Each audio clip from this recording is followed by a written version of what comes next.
Hello everyone, मैं मिथुन सिंह स्वागत करता हूं आप सभी का। आशा करता हूं आप सभी बहुत अच्छे होंगे। बात करेंगे क्वेश्चन नंबर 21 से आगे की। इससे पहले के क्वेश्चंस आपको नीचे कमेंट बॉक्स में एक प्लेलिस्ट मिलेगा, उस प्लेलिस्ट को जाकर देख लीजिए। बहुत ही काम में आपके आएगा एनबीएस के एग्जाम के पॉइंट ऑफ व्यू से। तो चलिए मेरी फर्स्ट क्वेश्चन के साथ हम लोग शुरुआत करते हैं। पहला ही क्वेश्चन क्या है, आपको बस ये बताना है कि जो अंडरलाइंग प्रिंसिपल है असेसमेंट का, याद रखिएगा असेसमेंट के बारे में बात की जा रही है। नेशनल एजुकेशन पॉलिसी में असेसमेंट के बारे में क्या बताया गया है कि बच्चे को आप क्या करोगे, प्राइमरी लेवल पे उसे रोट लर्निंग के स्किल सिखाओगे? बिल्कुल नहीं। जहाँ भी रोट मेमोराइजेशन की बात करें या फिर रिपीटेशन की बात करें, रिकॉल की बात करें, दूर से नमस्ते बोलिए, उस क्वेश्चन को छोड़ देना है आपको। चलिए ऑप्शन नंबर 2 की ओर बढ़ते हैं। देखिए जहाँ भी ओनली वर्ड दिख जाए ना तो वो हो जाता है नेगेटिव। यहाँ पे देख लीजिए कंटेंट ओनली, सिर्फ बुक पढ़ाकर आप बच्चों को शिक्षा दे सकते हो क्या? सोच कर देखो आप। या आपने अपने जीवन में जितनी भी चीज़ें सीखी है सिर्फ बुक के वजह से सीखा है क्या? नहीं ना। तो ये भी ऑप्शन आपका क्या होगा, रॉन्ग हो जाएगा। अब चलिए तीसरे ऑप्शन की ओर बढ़ते हैं। उससे पहले मैं आपको बता दूं चौथा ऑप्शन जो है, यहाँ पे एक बार और आपको ओनली दिख जा रहा है। यहाँ पे ये क्या बोला इसके द्वारा क्या बोला जा रहा है कि सिर्फ कॉग्निटिव डोमेन के बारे में बात करेंगे। तो देखिए 3 तरह के डोमेन होंगे। पहला तो कॉग्निटिव होगा, यानी कि ब्रेन के द्वारा आप सीखते हो। दूसरा है अफेक्टिव, यानी कि इमोशनल वे में आप चीज़ों को सीखते हो। थर्डली जो है वो है साइकोमोटर। तो हम लोगों को कॉग्निटिव भी ठीक रखना है, अफेक्टिव भी ठीक रखना है और साइकोमोटर भी ठीक रखना है। तो ये ऑप्शन क्या हो जाएगा, रॉन्ग हो जाएगा। पहला गलत हो गया, दूसरा भी गलत, तीसरा भी गलत। तो यानी कि ऑप्शन थर्ड क्या है आपका राइट आंसर है। कैसे? देखिए यहाँ पे बात की जा रही है कि आप ऑप्टिमाइजिंग करोगे लर्निंग का और डेवलपमेंट करोगे सारे बच्चों के पढ़ने के लिए। देखिए जहाँ पे भी सारे का, इंक्लूसिव एजुकेशन का यही तात्पर्य है कि सारे लोगों के लिए चीज़ें की जाए। तो ऑप्शन थर्ड आपका क्या होगा, बिल्कुल परफेक्ट आंसर हो जाएगा। चलिए आगे बढ़ते हैं नेक्स्ट क्वेश्चन की ओर। As per NCF 2005 which of the following should be objective of EVS at primary level? Primary level पे क्या ऑब्जेक्टिव है ईवीएस पढ़ाने का, इसके बारे में हम लोग पढ़ेंगे। उससे पहले एक छोटा सा क्वेश्चन मैं आप लोगों से पूछना चाहता हूँ। चिंपैंजी पे किसने जो है प्रयोग किया था, किसने जो है उस पर उसके द्वारा जो है ट्रायल की गई थी और उसके द्वारा थ्योरी निकाला गया था? चिंपैंजी के ऊपर किसने जो है किया था, इसके बारे में आपको नीचे कमेंट बॉक्स में बताना है। पहला क्वेश्चन। दूसरा क्वेश्चन, डॉग के ऊपर जो है किसने किया था, ये आपको बताना है। पहला चिंपैंजी, दूसरा डॉग, और तीसरा जो बिल्ली था, कैट है ना, इस पे किसने किया था रिसर्च? 3 जानवर के बारे में आपको नीचे कमेंट करके बता देना है। और अगर आपको कोई और जानवर के बारे में पता हो तो नीचे कमेंट करके जरूर बता देना है। चलिए बढ़ते हैं इस क्वेश्चन की ओर। यहाँ पे पूछा गया था एनसीएफ 2005 में जो है ईवीएस पढ़ाने का प्राइमरी लेवल पे क्या तात्पर्य है? तो देखिए to critically address gender concern, देखिए यहाँ पे एन होगा, ये थोड़ा मिस्टेक हो गया है, इशू ऑफ मार्जिनलाइजेशन। ठीक है आगे बढ़ लेते हैं। To develop the memorisation skill, देखो यहाँ पे नेगेटिव टर्म आपको दिख रहा है मेमोराइजेशन। चलिए कट कर दीजिए इसे, इसको बोल दीजिए नमस्ते। चलिए क्वेश्चन नंबर 3 की ओर बढ़ते हैं। इसमें बोला गया है कि एम्फेसाइज करना है। देखिए ये जो वर्ड है ना डिस्क्रिप्शन, ये भी वर्ड नेगेटिव होता है, तो ये भी ऑप्शन आपका क्या हो जाएगा, कट जाएगा। तो ये पहला ऑप्शन कट, ये दूसरा ऑप्शन कट गया, पहला ऑप्शन दूसरा और तीसरा भी कट गया। देखिए चौथे वाला ऑप्शन में क्या बोला गया है, रिकॉल। मैंने क्या बताया था, जब भी रिकॉल रोट लर्निंग की बात होगी तो वो ऑप्शन क्या होगा, इनकरेक्ट हो जाएगा। तो तीनों ऑप्शन आपके इनकरेक्ट हो गए। पहला ऑप्शन आपका क्या है, एब्सोल्यूट सही है।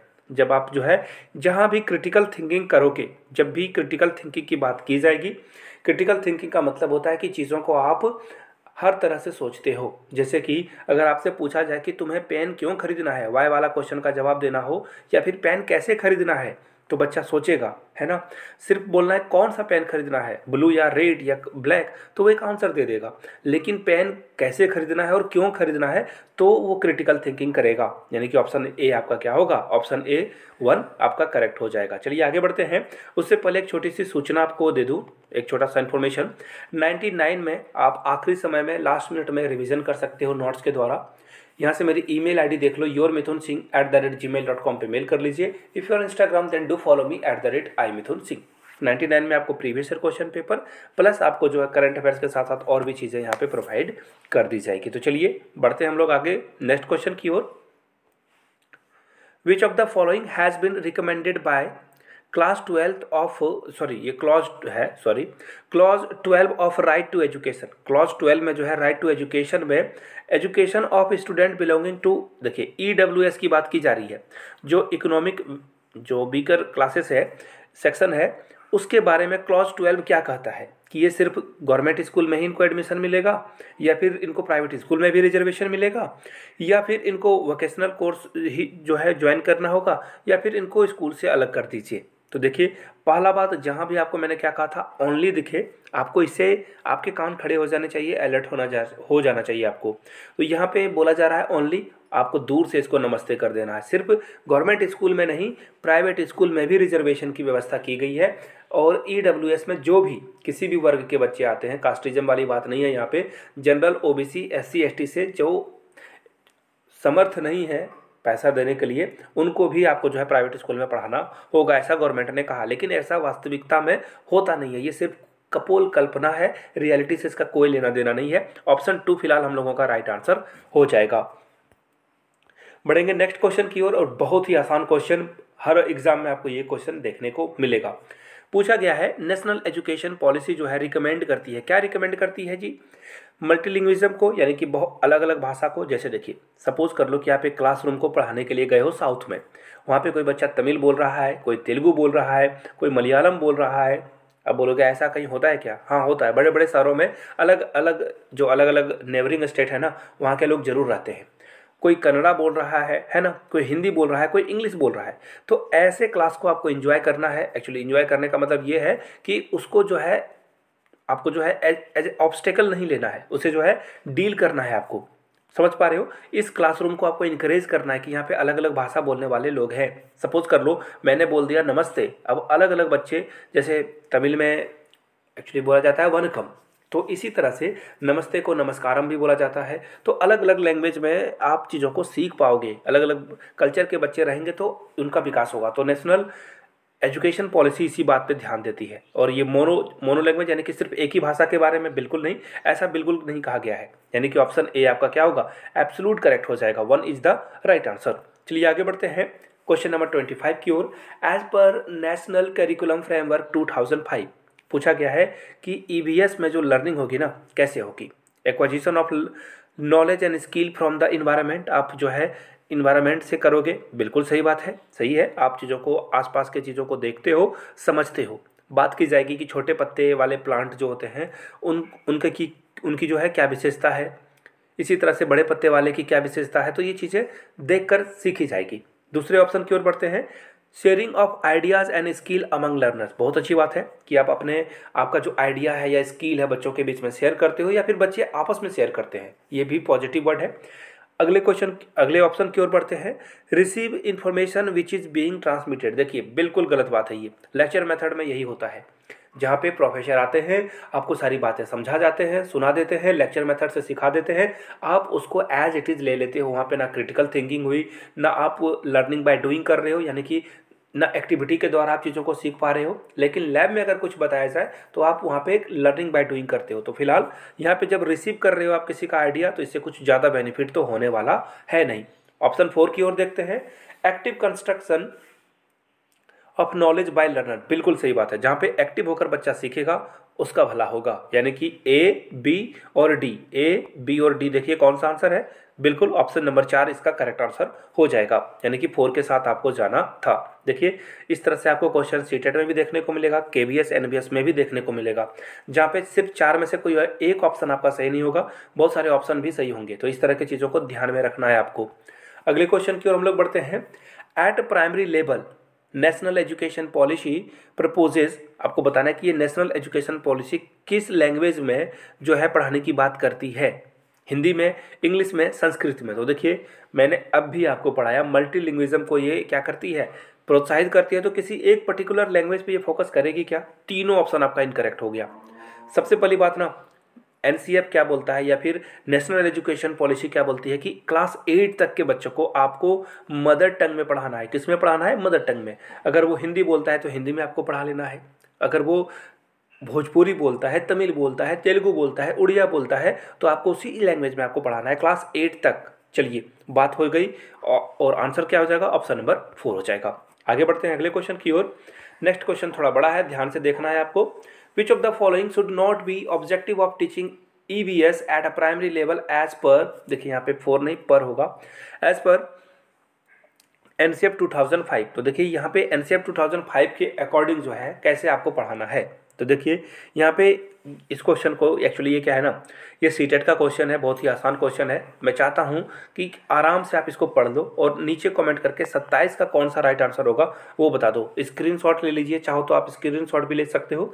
सिर्फ आपको मैंने क्या क्या बताया उन बातों का ध्यान रखना है। जहाँ पे सिर्फ साइकोमोटर की बात होगी या फिर जहाँ पे सिर्फ अफेक्टिव की बात होगी, कॉग्निटिव की बात होगी, उससे बचना है आपको। रूट लर्निंग की बात होगी, उससे बचना है आपको। तो यहाँ पे ऑप्शन देख लीजिए और करेक्ट आंसर नीचे कमेंट करके बता दीजिएगा। आगे बढ़ते हैं अगले क्वेश्चन की ओर। Which of the following pedagogical strategy does national education policy 2020 proposes. तो आपको बताना है कि ये जो नेशनल एजुकेशन पॉलिसी है क्या करती है। इंक्वायरी बेस्ड लर्निंग करती है, बिल्कुल सही बात है। बच्चा इंक्वायरी करेगा तभी तो सीख पाएगा ना। तो ऑप्शन ए आपका क्या है, पॉजिटिव है।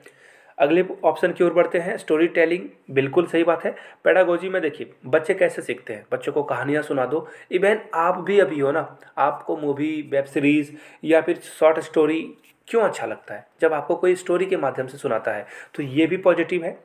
ड्रिल एंड प्रैक्टिस, यहीं पे गड़बड़ हो गई, सारा रायता यहीं पे फैला है। ड्रिल जब भी आपको दिखे बचना है। ड्रिल का मतलब होता है बार बार प्रैक्टिस करके चीज़ों को सीख जाना। प्रैक्टिस वर्ड ये भी नेगेटिव है, तो ये ऑप्शन क्या हो गया, नेगेटिव हो गया।